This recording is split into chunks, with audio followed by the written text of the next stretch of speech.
ఎన్నికల ఘర్షణలు అప్పుడే ప్రారంభమయ్యాయి. పైగా దీనికి కూడా వైసీపీ నాయకుల శ్రీకారం చుట్టడం గమనార్హం. అల్లూరు సీతారామరాజు జిల్లా రంపచోడవరం నియోజకవర్గంలో ఘర్షణలు ప్రారంభమయ్యాయి. అది కూడా వివాదాస్పద ఎమ్మెల్సీ అనంతబాబు స్వగ్రామంలో ఈ ఘర్షణలు జరిగాయి. టీడీపీ నాయకులు వైసీపీ ఫ్లెక్సీని కాళ్లతో తొక్కారు అనేది ఆరోపణ. వారు నిజంగా తొక్కారా లేకుంటే ఈ కారణంతో దాడికి దిగారా తెలియదు. కానీ ఘర్షణకు కారణమైంది మాత్రం వైసీపీ నాయకులు. సమాచారం అందుకున్న అడ్డతీగల పోలీసులు అక్కడికి చేరుకుని దెబ్బలు తిన్న టీడీపీ వ్యక్తిని పార్టీ నాయకులు పోలీస్ స్టేషన్కి తీసుకెళ్లారు. ఇదంతా ఒక ఎత్తు అయితే ఘర్షణలకు ఎవరు తెరతీశారన్నది ఇప్పుడు సంచలనంగా మారింది. తెలుగుదేశం పార్టీ కార్యకర్తలపై వైసీపీ నాయకులు దాడికి దిగారు కాబట్టి ఇది ముమ్మాటికి వైసీపీ దుందుడుకు చర్యలకు నిదర్శనమని స్థానికులు అంటున్నారు. అయితే ఇక్కడ టీడీపీ నాయకులు నిజంగానే వైసీపీ ఫ్లెక్సీలను కాళ్లతో తొక్కారా లేదా అన్నది మాత్రం తెలియడం లేదు. కారణం ఏదైనా కావచ్చు, కానీ దాడికి పాల్పడింది మాత్రం వైసీపీ నేతలే అన్నది ఇక్కడ గమనార్హం. మొత్తం మీద ఎన్నికలకు ముందే ఆంధ్రప్రదేశ్లో ఘర్షణలు గొడవలు బగ్గుమంటున్నాయి అన్నది నిజం.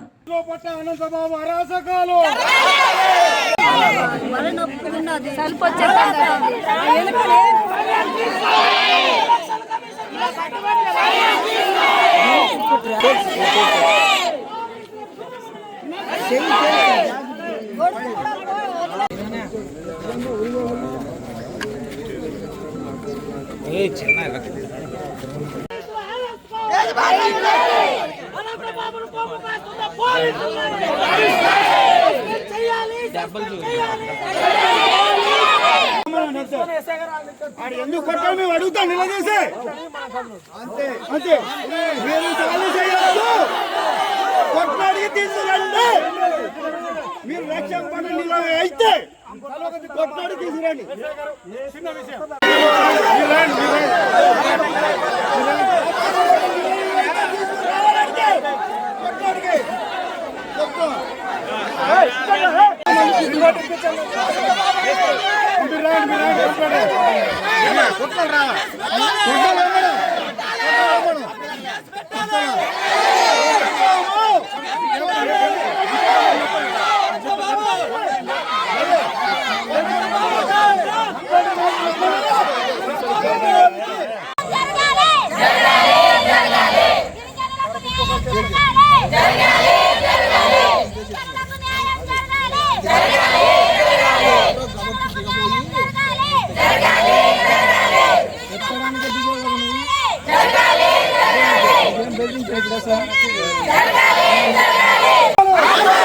మీరు వాళ్ళ మీద కేసు కట్టాలి సార్.